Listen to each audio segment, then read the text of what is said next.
Can you shoot an entire event with just prime lenses? That's what I'm going to try to answer in today's video. Let's talk about first what the pros of shooting with a prime is anyway, and why you might even want to do that. So let's talk about the obvious stuff first. Prime lenses are going to be, in general, lighter than a zoom lens. However, you're going to be making changes to your lens a lot more often. I don't find this to be a real big issue because I'm usually able to intuitively pick up on when I'm going to need to make a lens change, and I'm able to quickly rush over to my bag, make a quick swap, and then I'm good to go. Some people might not like working that way, and one of the ways you can mitigate that issue is by carrying two bodies. I don't like that because it kind of defeats the purpose of working with a prime lens for me in the first place, and that is that it's a lot lighter to maneuver a crowd, to kind of covertly shoot over someone's shoulder, that kind of thing. Zoom lenses are larger. Putting that over someone's shoulder if I have to, it can be a little complicated, and I try to avoid that.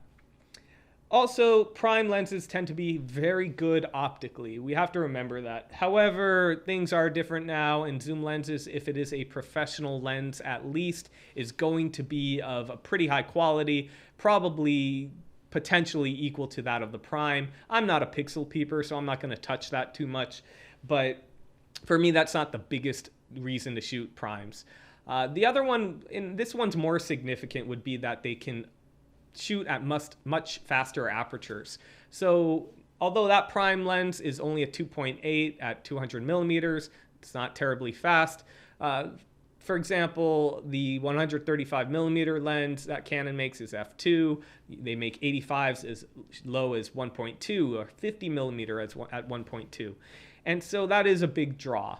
But let's talk about, for me, what I like most about shooting primes, and that is that I'm able to pre-visualize my shots a lot better. And I've talked about this in other videos, so I'll try to be quick, but I can pre-visualize my shots a lot more effectively. And by pre-visualize, what I mean is that before I'm raising the camera to my eye, I already know the shot I want to get. In fact, I'm able to actually see it in the appropriate amount of compression that my lens will give me. It's just something I've developed through time, through a lot of shooting thousands upon thousands of images every year. You eventually pick that up. And being able to do that, it's really important you have memorized your focal lengths. Now, I've never sat and tried to memorize my focal lengths. I don't sit and think, well, what's 200 millimeters going to look like if I raise that to my eye right now? It's just something I've picked up on. So when I shoot with primes, what happens is I'm able to identify a shot that I see with my mind, and I know the field of view that my lens has. So I know exactly how many steps forward, backward, to the left, to the right, and so forth I have to take in order to get that actual shot. So that's a real big advantage. Let's talk about the disadvantages of shooting primes. Obviously, going back to your bag more often can be a problem. As I said, you can mitigate that by shooting with two camera bodies, but then you're kind of defeating the purpose of working light if that's your main objective. So I don't really like that. I haven't tried to shoot an entire job with just prime lenses. I don't think.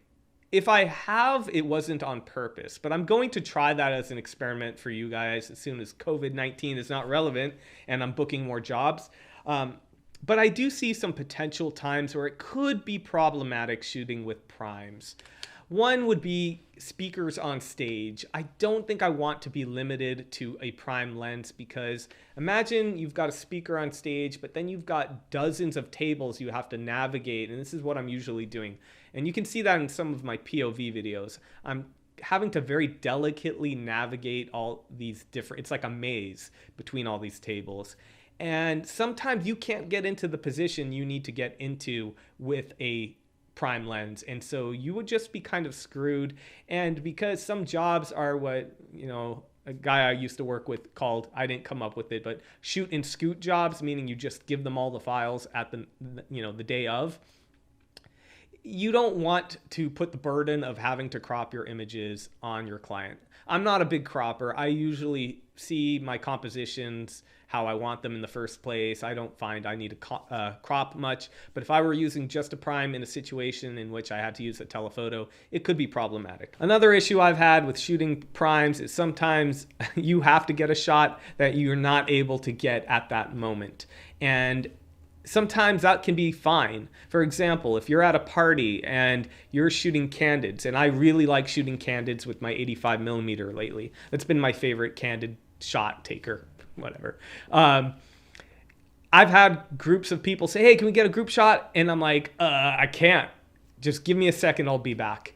And I have to go to my bag, swap my lens, and then I'm good to go. But that's not a big deal, right? It's really, you have to read the room, read the moment. Like sometimes you can't be rigid and you can't have a prime lens, and you are best suited to have like a telephoto.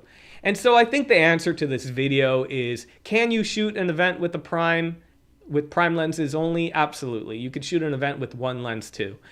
Is it ideal? Probably not. Eventually, if you're just starting out, you're going to want to diversify your kit. You're probably going to want that 24 to 70, and you're probably going to need that 70 to 200, which are the first two lenses I do recommend you get. But ultimately, shooting with primes has its merits, and it's a lot of fun. I genuinely just really like it. It's really challenging having one focal length and having to move your body. It adds a physicality to the job that I really like.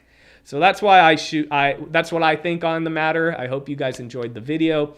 If you're new to the channel, my name is Mick Millman. I am an event photographer based in Los Angeles. I create a lot of free resources for aspiring and current event photographers. And one of the best ways to get some event photography content is on my resource page on my website. It's always linked in my videos. And by the way, you're welcome to take a look at my work. I think it's really important that you guys understand what my perspective is, and I make my work very accessible.